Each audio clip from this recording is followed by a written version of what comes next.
हाँ तो मेरे प्यारे दोस्तों, स्वागत है आप सभी के आपके चैनल प्रकाश स्टडी सेंटर पर। तो आज की इस वीडियो में हम आपके लिए लेकर आ गए हैं कक्षा 9वीं के मंथली टेस्ट के लिए सोशल साइंस के बेहद महत्वपूर्ण प्रश्न। दोस्तों यह टेस्ट 6 जुलाई को होने वाला है और आज के ये प्रश्न आपकी परीक्षा के लिए बहुत ज़्यादा ज़रूरी है, इसीलिए वीडियो में अंत तक बने रहिएगा। अगर आपको यह वीडियो पसंद आए तो इसे दिल से एक लाइक जरूर कर दीजिएगा। और हाँ, अगर आप चैनल पर बिल्कुल पहली बार आए हैं या आपने अभी तक हमारे चैनल प्रकाश स्टडी सेंटर को सब्सक्राइब नहीं किए हैं तो सब्सक्राइब जरूर कर लेना, क्योंकि इसी तरह की इम्पोर्टेंट वीडियोज लगातार हमारे चैनल पर आते रहते हैं। तो चलिए बिना देरी के शुरू करते हैं आज की इस वीडियो को। दोस्तों यह टेस्ट जनरल स्कूल के छात्रों के लिए है, विषय है सामाजिक विज्ञान और क्लास है 9th। अगर टोटल मार्क्स की बात करें तो यह टेस्ट 20 नंबर का होगा और इसके लिए आपको 1 घंटे का समय मिलेगा, ठीक है ना। तो अब चलिए हम लोग फटाफट प्रश्नों को देख लेते हैं कि परीक्षा में आप लोगों को किस तरह के क्वेश्चंस देखने को मिलेंगे। तो ये देखिए दोस्तों, इसका सबसे पहला क्वेश्चन जो कि काफी इम्पोर्टेंट दिया गया है, फ्रांसीसी क्रांति के समय फ्रांस पर किस राजा का शासन था? नेपोलियन बोनापार्ट, लुई 14वां, लुई 16वां, निकोलस द्वितीय।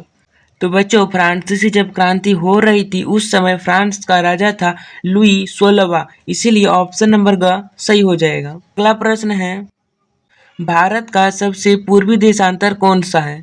तो भारत का पूर्वी देशांतर का मान है 97 डिग्री 25 मिनट पूर्व, इसीलिए ऑप्शन नंबर का सही हो जाएगा। अगला प्रश्न है बच्चों, एक स्थलीय भाग जो 3 ओर से समुद्र से घिरा हो उसे क्या कहते हैं? तो बच्चों उसे प्रायद्वीप कहते हैं। क्या कहते हैं बच्चों? प्रायद्वीप। अगर बच्चों यहाँ पर जो 3 ओर से समुद्र से घिरा हो इसीलिए यहाँ पर प्रायद्वीप हुआ। अगर यहाँ पर चारों ओर से समुद्र से घिरा रहता तो हमारा सही जवाब होता द्वीप। आप लोग कमेंट करके जरूर बताइएगा कि भारत प्रायद्वीप है या द्वीप है।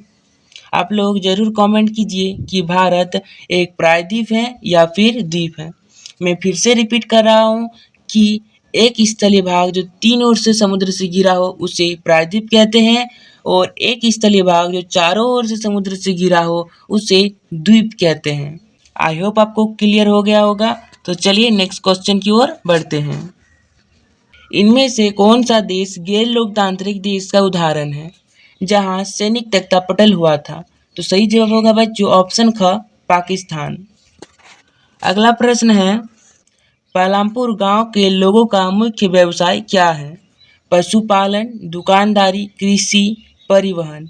तो सही जवाब होगा ऑप्शन ग, कृषि यानी खेती। अगला प्रश्न है बच्चों, फ्रांसीसी समाज में तीसरे स्टेट में कौन लोग शामिल थे? तो सही जवाब होगा ऑप्शन ग, बड़े व्यवसायी, किसान और अदालती कर्मचारी। आगे बच्चों सेक्शन बी है जिसमें आप लोगों को 4 क्वेश्चंस देखने को मिलेगा 2 मार्क्स का, यानी टोटल 8 मार्क्स रहेगा सेक्शन बी से। तो चलिए इसे भी फटाफट से देख लेते हैं। फ्रांस की क्रांति के किन्हीं 2 मुख्य कारणों का उल्लेख करें। पहला कारण दोषपूर्ण सामाजिक व्यवस्था, समाज 3 भागों में बटा था और सारा टैक्स केवल तीसरे स्टेट को देना पड़ता था। दूसरा कारण खाली राजकोष, लगातार युद्धों और राजा की फिजूल खर्ची के कारण फ्रांस की सरकार पर भारी कर्ज था। अगला क्वेश्चन, भारत की भौगोलिक स्थिति का वर्णन कीजिए। भारत पूरी तरह से उत्तरी गोलार्ध में है। बच्चों भारत कहाँ है? उत्तरी गोलार्ध में। इसका मुख्य भूभाग 8 डिग्री 4 मिनट उत्तर से 37 डिग्री 6 मिनट उत्तरी अक्षांश तथा 68 डिग्री 7 मिनट पूर्व से 97 डिग्री 25 मिनट पूर्वी देशांतर तक फैला है। अगला प्रश्न है, लोकतंत्र की परिभाषा दीजिए। लोकतंत्र यूनानी शब्द डेमोक्रेसिया से बना है। डेमोस का अर्थ होता है जनता और क्रेसिया का अर्थ है शासन, अर्थात जनता का शासन। तो बच्चों लोकतंत्र का सटीक अर्थ होता है जनता का शासन। अब्राहम लिंकन के अनुसार लोकतंत्र जनता का, जनता के द्वारा और जनता के लिए शासन है। अगला क्वेश्चन, पालमपुर में खेती की पैदावार बढ़ाने के आधुनिक तरीके क्या हैं? पहला कारण HYV यानी अधिक उपज देने वाले आधुनिक बीजों का उपयोग करना। दूसरा है रासायनिक उर्वरकों, कीटनाशकों और नलकूपों द्वारा सिंचाई करना। बच्चों आगे अब सेक्शन सी है जिसमें आप लोगों को 2 क्वेश्चंस देखने को मिलेगा 3 मार्क्स का, यानी सेक्शन सी से टोटल मार्क्स रहेगा 6। तो चलिए इसे भी फटाफट देख लेते हैं। भाबर और तराई क्षेत्रों में क्या अंतर है?